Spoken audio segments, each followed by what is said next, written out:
ওম নমঃ ভগবতে বাসুদেবায়। জয় শ্রীকৃষ্ণ। রাধে রাধে। আজ 31শে আষাঢ়, 16ই জুলাই, বৃহস্পতিবার। আষাঢ় মাসের শুক্লা দ্বিতীয়া তিথি। এই তিথিতে মনোরথ দ্বিতীয়া ব্রত পালন করতে হয়। এই ব্রতের নিয়ম খুব কঠিন। শরীর ভালো না থাকলে এই ব্রত পালন করা নিষেধ। এই ব্রত দিনের বেলায় নারায়ণের পুজো করতে হয়। কুলো পুরোহিত দিয়ে আগে বিষ্ণু পুজো করতে হয়, তারপর জগন্নাথ দেবের পুজো করতে হয়। সারাদিন উপবাসী থেকে সন্ধ্যার সময় চাঁদ উঠলে চাঁদকে একটি অর্ঘ্য দান করে ফল মিষ্টি দুধ খেয়ে রাত্রে কম্বল আসনে একলা শুয়ে থাকবে। পরদিন সকালে স্নান করে কুলো পুরোহিতকে দক্ষিণাসহ একটি ভোজ্য দান করবে। ব্রতকথা। শক্তিগড় নামে এক রাজ্য ছিল। রাজার নাম শক্তিসেন। তার একটি মেয়ে নাম পদ্মাবতী। পদ্মাবতী অপরূপ সুন্দরী ও বিদুষী, বিবাহের উপযুক্ত। সেই সময় হঠাৎ তার শরীর ভেঙে পড়ল ও দিন দিন শুকিয়ে যেতে লাগলো। রাজা শক্তিসেন মহাভাবনায় পড়লেন। সে দেশে যত ভালো ভালো বৈদ্য সকল ছিল, তারা এসে পদ্মাবতীকে দেখলেন এবং ঔষধ দিলেন, কিন্তু রোগ আর সারে না। শেষে রাজা শক্তিসেন দেশে দেশে এই বলে ঢেরা দিলেন যে আমার কন্যা পদ্মাবতীকে রোগমুক্ত করতে পারবে তার সঙ্গে আমার মেয়ের বিয়ে দেব এবং অর্ধেক রাজ্য যৌতুক হিসাবে দান করব। কৃষ্ণগড়ের রাজা পশুপতি সামন্ত, তারও একটিমাত্র ছেলে নবকুমার। শক্তিগড় আর কৃষ্ণগড় দুই রাজ্যই পাশাপাশি। শক্তিগড়ের রাজার সঙ্গে সীমানা নিয়ে প্রায় হানাহানি কাটাকাটি চলত। সেই কারণে দুই রাজ্যের মধ্যে রাজায় রাজায় মুখ দেখাদেখি ছিল না। নবকুমারের সঙ্গে পদ্মাবতীর ছেলেবেলা থেকেই খুব ভাব ও ভালোবাসা ছিল। সেই ভাব ও ভালোবাসা যৌবনে তাদের প্রণয়ে পরিণত হলো।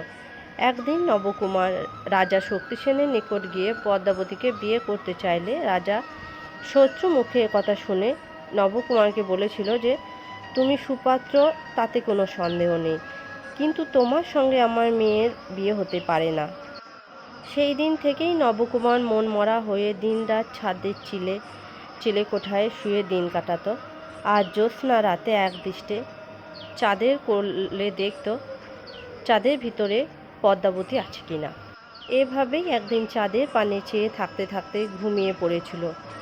তা সে জানে না। ঘুমের ঘোরে সে দেখল যেন শশাঙ্কদেব তার মাথায় শিউরে এসে বলছিল, বৎস নবকুমার, তুমি আর ভেবো না, তোমার মনোরথ অচিরেই পূর্ণ হবে। কাল আষাঢ় মাসের শুক্লপক্ষের দ্বিতীয়া। তুমি কাল সকাল থেকে সাধুর বেশ ধরে রাজা শক্তিসেনকে গিয়ে বলে আসবে যে আমি পদ্মাবতীকে আরোগ্য করে দেব। তারপর বাড়ি এসে সন্ধ্যার সময় আমার পুজো করে সেই প্রসাদী মাল্য নিয়ে পদ্মাবতীর গলায় যেমনই পরিয়ে দেবে অমনি পদ্মাবতী আরোগ্য লাভ করবে। তোমাদেরও মালাবদল হবে, আর রাজা শক্তিসেনও তোমার সাথে মেয়ের বিয়ে দিতে বাধ্য হবে। এই কথা বলেই যেন তিনি মিলিয়ে গেলেন।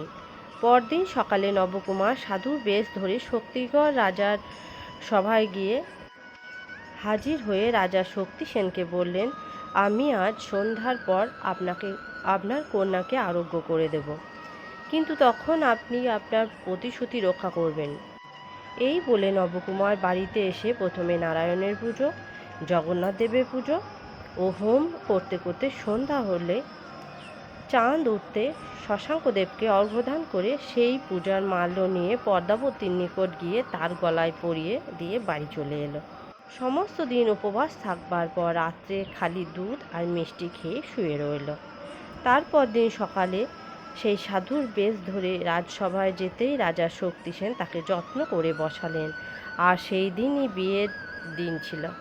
শুভ লগ্নে সাধুর বেশ ছাড়িয়ে যখন বরের বেশ ধারণ করালেন, তখনই সকলে জানতে পারল এ আর কেউ নয়, রাজা পশুপতি সামন্তের পুত্র নবকুমার। মহা ধুমধামে বিয়ে হয়ে গেল। এতদিনে উভয় রাজ্যের বিবাদ মিটে গেল। নবকুমার ও পদ্মাবতীর মনোরথ পূর্ণ হল। আর সেই থেকে নবকুমার ও পদ্মাবতী যতকাল জীবিত ছিলেন ততকাল মনোরথ দ্বিতীয়ার ব্রত পালন করছিল এবং দেহান্তে বৈকুণ্ঠ ধামে উভয়ে একসাথে গমন করে সুখ শান্তিতে সেথায় বাস করতে লাগলেন। ব্রতফল। এই ব্রত পালন করলে মনের সকল বাসনা পূর্ণ হয়। দেহ অন্তর্বর্তী অনন্ত বৈকুণ্ঠধামে নারায়ণ পাদপদ্মে স্থান লাভ করিয়া থাকে। এই পুরনো দিনের ব্রতকথা জেনে আপনার কেমন লাগলো তা কমেন্টে জানান। আর এরকম আরও পুরনো দিনের ব্রতকথা জানতে আমার চ্যানেলটাকে সাবস্ক্রাইব করে দিন, যাতে করে আমার নেক্সট ভিডিও আপনার কাছে পৌঁছে যায়। ঈশ্বরের কাছে প্রার্থনা করি আপনি আপনার পরিবার নিয়ে সুস্থ থাকুন।